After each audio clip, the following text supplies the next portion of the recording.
Welcome everyone sa ating Sunday celebration. Yes, indeed, it is a great day para i-celebrate ang kabutihan ng Panginoon sa ating buhay. Alam niyo po ba na every day merong inihahandang pagpapala sa atin si Lord. That's why this live video, pwede niyo po siyang i-share sa kapamilya natin, or if you have friends or people na alam mo na nangangailangan na makarinig ng salita ng Diyos, you can share this video. You can tag them right now. And kung nabe-bless ka, pwede kang mag-heart react. Or wow, ganyan. May mga option po tayo dyan. And you can drop a comment there if you are blessed dito sa message na to. And you know what? This morning, may tanong po ako sa inyo. Sino po ba sa atin yung nag-e-enjoy kapag merong examination or testing? Probably wala pong sasagot na nag-e-enjoy kayo. Bakit? Kasi kapag tinetest ka, pag may pagsubok, nakakaramdam ka ng pressure. Nakakaramdam ka ng discomfort. Tama ba? Parang feeling mo pinahihirapan ka. Bakit ba kailangan ng test? Bakit ba kailangan ng examination? Pero para saan nga ba to? Unang-una para malaman kung meron ka ba talagang natutunan. 'Di ba? Or baka nangungopia ka lang pala sa katabi mo every time na may test. So alam niyo po, sa testing, malalaman kung ano or kung gaano nakatindi yung natutunan mo.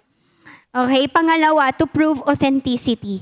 Para malaman kung totoo ba yung unang-unang knowledge na meron ka, yung pag-ibig. Para malaman kung yung skills mo ba ay talagang you are skillful enough dyan sa bagay na yan. And even, syempre, para malaman kung totoo ba yung maturity na meron ka sa buhay mo. And syempre, para saan yung testing natin sa life? To form you, diba? To train you. Alam niyo po, every time na nasa testing ang isang tao or na you are in a test, marami kang nare-realize. Marami kang lesson na natututunan. At nakikita mo doon na nai-improve yung endurance mo. Na kapag meron kang pagsubok, hindi ikaw yung laging atras ng atras. Maybe may isang testing sa'yo, umatras ka, pero pangalawang testing, natuto ka, this time hindi na ako aatras. So that is the purpose of testing in our lives. At makikita po natin ngayon, sa panahon ngayon, napakaraming testing na dumarating sa buhay natin. Unang-una na dyan, hindi naman pulingid sa inyo, pandemic. Tama? Pandemic, Christian ka man o hindi, nararanasan natin to. At matinding pagsubok po ito. Ano pa? Family problem. Ang hirap, no? Kapag meron kang problema at yung problema mo ay lagi mong nakikita. Diba? Pero minsan evaluate din natin, baka mamaya ikaw pala yung problema nila. Diba? So, ano pang problema or ano pang testing natin sa buhay? Personal. Yung mga personal na bagay, lalong-lalo na, usong-usong ngayon, love life. Tama ba? Diba? Subok na subok ka kung marupok ka ba o hindi. Diba? Ano pa? Saan tayo tinetest? Sa ating emotion. Madalas, ang mga tao po ngayon, nade-depress at syempre, financial. Diba? Subok na subok talaga po yan.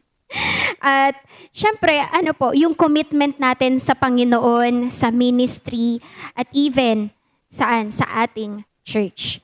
So sinusubok po yan sa mga panahon ngayon. Lalo na't karamihan po ng churches ngayon ay hindi bukas. What I mean is, wala pong physical gathering. Nasusubukan yung commitment natin. Take note of this, a faith that has not been tested cannot be trusted. Bakit tayo tinetest? Bakit tinetest yung pananampalataya natin? Kasi hindi pala mapagkakatiwalaan yung pananampalataya natin kung hindi siya dumaan sa pagsubok. So alam po ng author ng Hebrews na ang Christian life is full of testings. Kaya nga po sabi niya in Hebrews chapter 3 verse 12, so search your hearts every day, my brothers and sisters, and make sure that none of you has evil. Make sure daw na wala kang evil. Saan po ba yan? So, sa buhay mo or unbelief hiding within you. Kasi minsan po nakatago to. for it will lead you astray and make you unresponsive to the living God. Kaya pala minsan nararanasan natin, bakit gano'n natin, love? Christian naman ako. Pero bigla akong nawala kay Lord. Because sometimes the evil, wickedness is inside of you. That's what makes you unresponsive to the living God. That's why this morning, tuturuan tayo in times of testings. Ano kaya yung mga dapat nating gawin? So ready ka na ba? Let's pray. Father God, thank you for this word. Alam po namin, Panginoon, na hindi lamang kami tuturuan nito, babaguhin kami nito, Lord.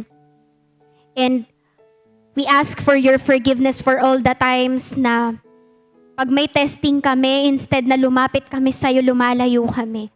And this time, Lord God, we just surrender our hearts, our minds to you, Lord God. Saturate us, Lord God. At alam namin, Panginoon, sa oras na ito, may manunumbalik. May manunumbalik sa amin, may manunumbalik sa iyo, Panginoon. At walang iba yon kundi ang commitment namin. Salamat, Lord. In Jesus' name, Amen.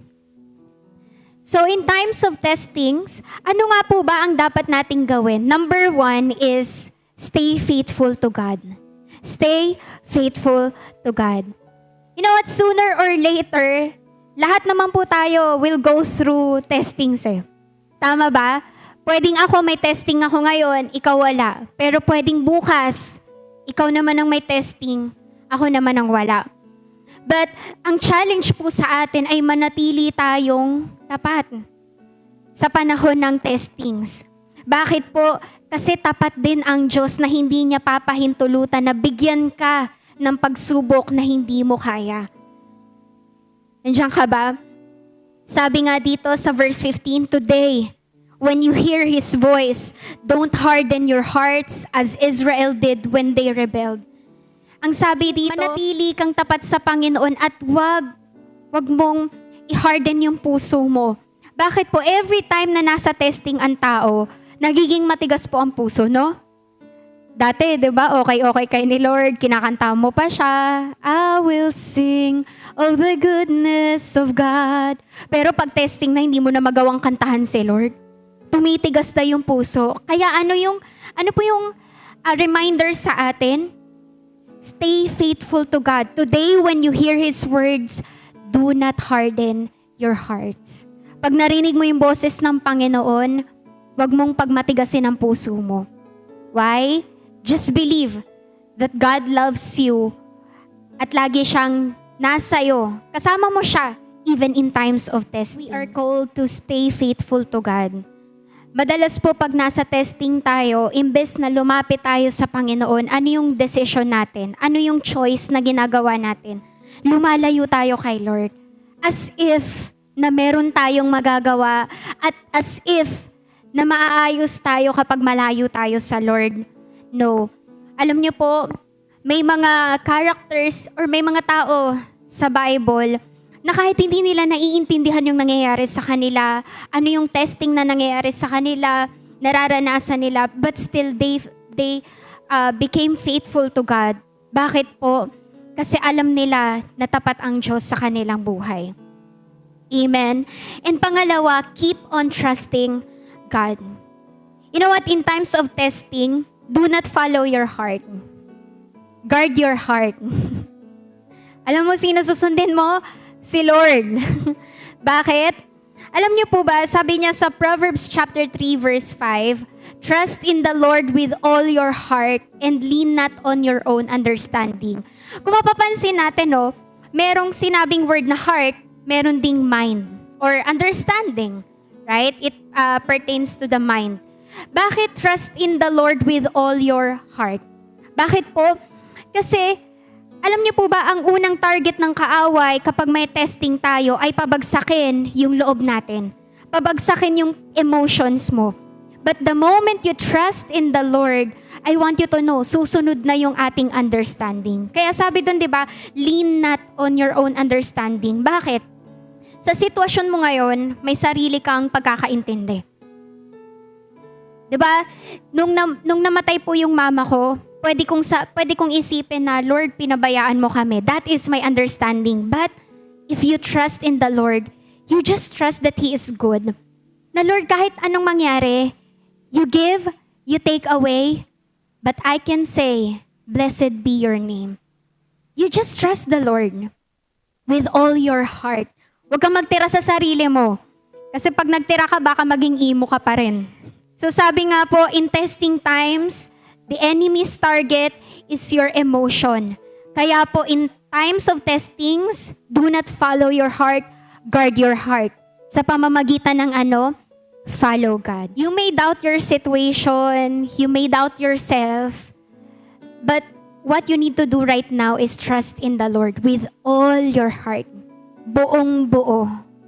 Tiwala ka na lang kay Lord that He is good, that His plans are good, His ways are good. Hindi mo man naiintindihan. Keep on trusting God. Nung tinawag ni Lord si Peter, sabi niya, Peter, halika, come. Ang bababaan or ang lalakaran ni Peter, tubig.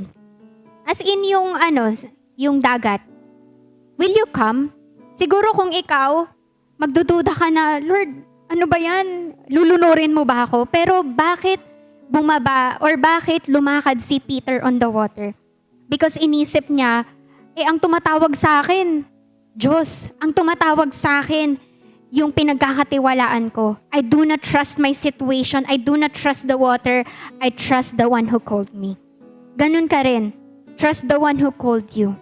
Amen. And number 3, choose to do right and grow in spiritual maturity, wisdom, and character. Choose to do right and grow in spiritual maturity, wisdom, and character. Bakit po minsan paulit-ulit yung testing na nangyayari sa atin? Bakit, Ate Love, naranasan ko na yun dati? Bakit hanggang ngayon nararanasan ko pa rin? Kasi mali ang response mo. Kasi mali yung ginagawa mo. That's why, in times of testing, choose to do right. Choose to do the right thing. Diba? We always have a choice eh. Alam mo yung kasama mong nanonood ngayon, may choice yan eh. Kaya lang hindi niya pinipili yung tamang choice. Tama ba? And alam niyo po ba that every choices na meron tayo ay may corresponding na consequences. Diba? Like Adam and Eve. Akala natin, kapag may pinili tayong bagay or may pinili tayong gawin, tayo lang yung maapektuhan. But no. You know what? Nung nag-decide si Adam and Eve na kainin yung pinagbabawal na bunga, what happened? Diba? Sino yung naapektuhan? Ikaw, ako, at ang lahat ng tao. Kaya wag mong iisipin na, okay lang, ngayong times of testing, lalayo mo na ako kay Lord. Alam mo ba, sa paglayo mo, naapektuhan din ang pamilya mo? Sa paglayo mo, naapektuhan yung financial life nyo. Sa paglayo mo, naapektuhan yung plano sa'yo ng Panginoon. That's why we need to decide, we need to choose the right thing. Minsan po, in choosing the right thing, para sa ibang tao mali. Pero sa paningin ng Diyos, tama. Pero ano pong kailangan nating gawin in times of testings? Diba dapat unang-una tuloy-tuloy lang tayo sa Panginoon. Tuloy-tuloy ka lang kay Lord. May transition, pero it doesn't mean na mababago yung priority mo. Si Lord pa rin. Yes, ibabalance natin, pero we know that our first priority, our number 1 priority ay ang Panginoon. Diba? Lord, ang baba ng sahod ko, di muna ako mag-offering. You know what? Whatever happens, ang priority mo, maging tapat sa Lord. Right? You need to stay faithful. Saan? Sa devotional life mo. Diba? Minsan tayo, pag nasa times of testing, ano yung response natin? Di muna ako magbabasa ng Bible kasi ang lungkot ko. Dapat nga mas lalo kang magbasa ng Bible. Bakit? Kasi nawiwindang ka na. At ano yung pampatino sa atin? Ano po? Ito ay ang salita ng Panginoon. 'Di ba? So in times of testing, attend ka pa rin ng cell group. 'Di ba? Kung ano yung magpapalakas sa'yo, yun naman yung nilalayuan mo. Di ba, mag-commit ka pa rin sa church. So, pangalawa, ano kailangan natin gawin? Fix your thoughts on Jesus. Di ba? Wag kung ano-ano yung pinag-iisip natin. Kasi hindi mo talaga magagawa kung ano yung tama kapag hindi naka-fix yung iyong isip sa Panginoong Yesus. Isipin mo, di ba? Lord, sa testing na to, ano kaya ang gagawin mo? WWJD, what would Jesus do? Panginoon, ano kaya ang gagawin mo kung nandito ka sa sitwasyon na to? And sabi nga, last, read the Word of God. In times of testing, how to choose the right thing? Read the Word of God. Kasi alam niyo po, minsan, sa testing, hindi mo maririnig magsalita si Lord. Minsan nakakainis, no? Lord, kung kailan kita kailangan, bakit hindi kita maramdaman? Hindi kita marinig? You know why? Kasi gusto ni Lord na you go directly to His Word at dun mo siya maririnig. Dun mo malalaman ang sagot ng Panginoon dyan sa test na yan. At sabi pa nga dito, in times of testings, you need to what? You need to grow in spiritual maturity. James chapter 1 verse 3, for you know that when your faith is tested, it stirs up in you the power of endurance. Wow, yan nga po yung sinasabi ko kanina na in times of testing, dapat ang perspective mo, sige, game na game ako dito sa testing na to kasi alam ko, mag-grow ako spiritually dito. 'Di ba? San pa? Mag-grow tayo in wisdom. Sabi nga po, the best teacher is experience. Tama? At kung lagi nating tatakbuhan yung ating mga testing sa buhay, paano ka mag-grow in wisdom?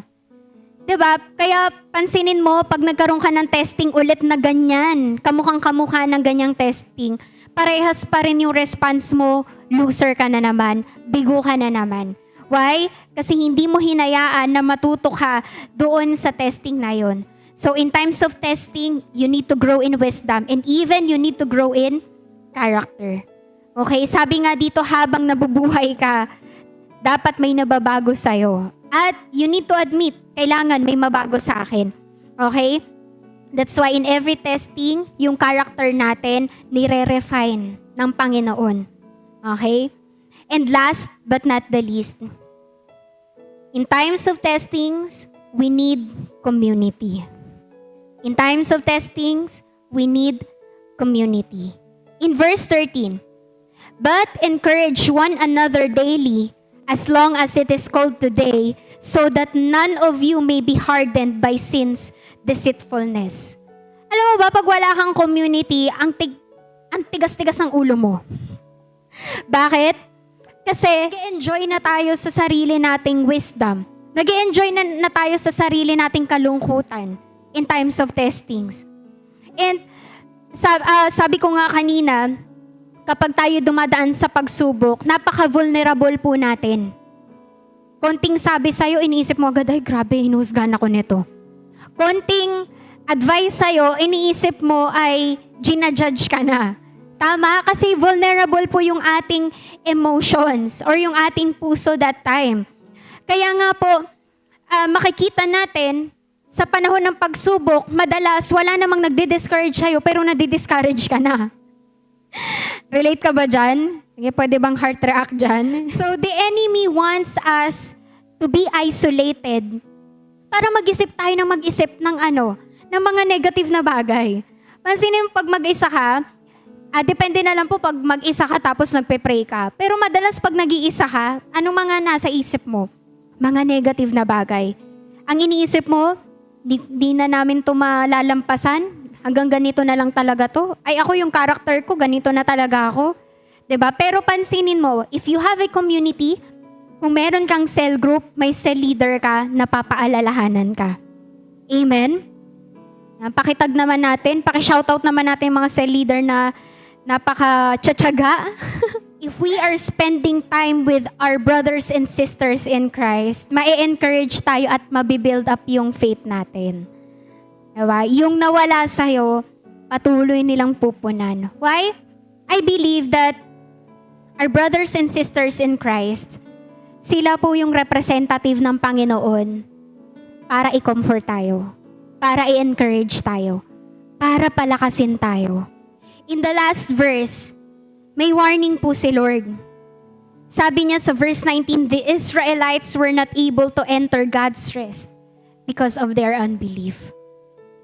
Alam niyo po, sa mga panahon ngayon ng testings, marami pong tumatalikod na sa Panginoon. Sabi nga po, Jesus is coming. Hindi na soon. Jesus is coming na.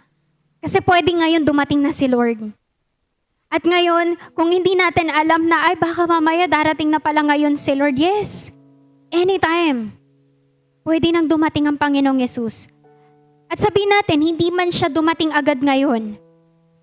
Do you know if you are still alive mamaya? Alam mo ba kung ikaw ay buhay pa bukas? You know what? Right now, just like in a race, we are now in our final lap.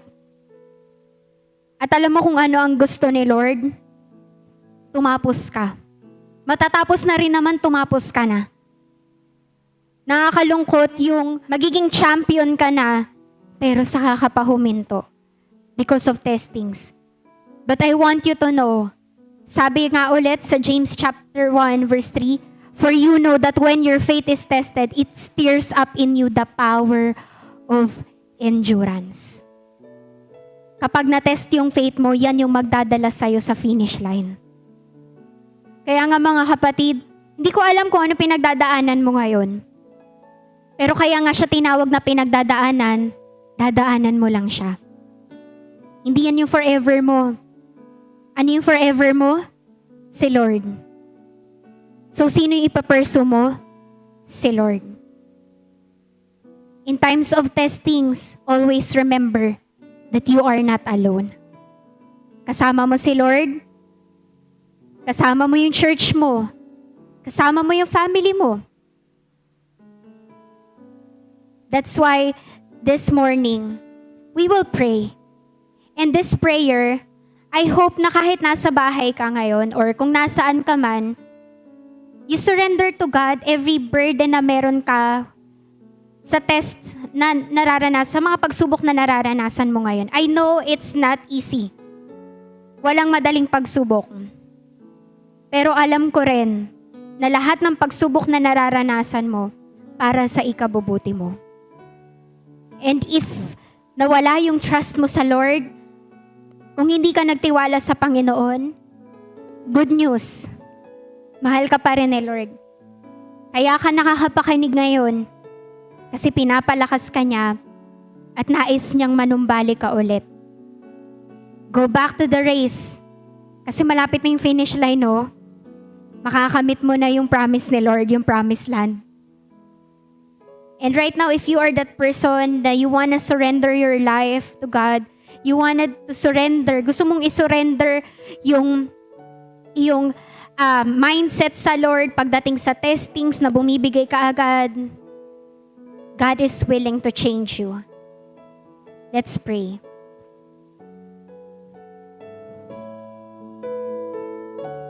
Aming Diyos, tunay nga na tapat ka at dakila sa amin. Lord, hindi porket dumadaan kami sa pagsubok ay hindi mo na kami mahal, na hindi ka na mabuti. Sa totoo lang, Lord, lahat ng pagsubok na naranasan namin o nararanasan namin, Lord, ay para sa ikabubuti namin. Forgive us for all the times, Lord, na Lord, laging mali yung response namin kapag kami ay may pagsubok. Panginoon, sa lahat ng nangangailangan ng restoration ngayon ng kanilang pananampalataya sa iyo, Lord, continue to restore it. And Lord, we pray for faithfulness to stay in our lives, to stay in our hearts and minds, Lord God.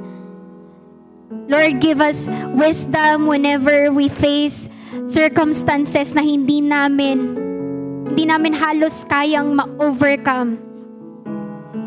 And Lord, naniniwala po kami, Panginoon, na every time na meron kaming pagsubok, ayaw mo na nag-iisa kami.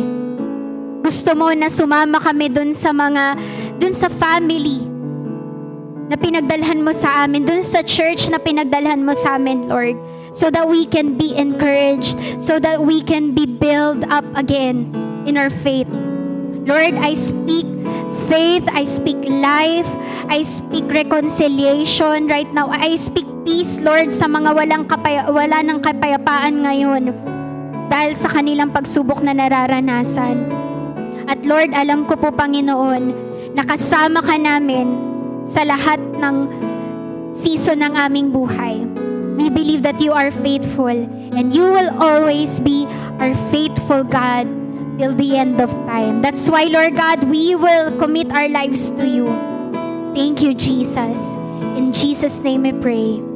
Amen and amen. Again, thank you so much everyone for joining us today sa ating worship celebration. Alam ko na bless mo rin yung puso ng Panginoon.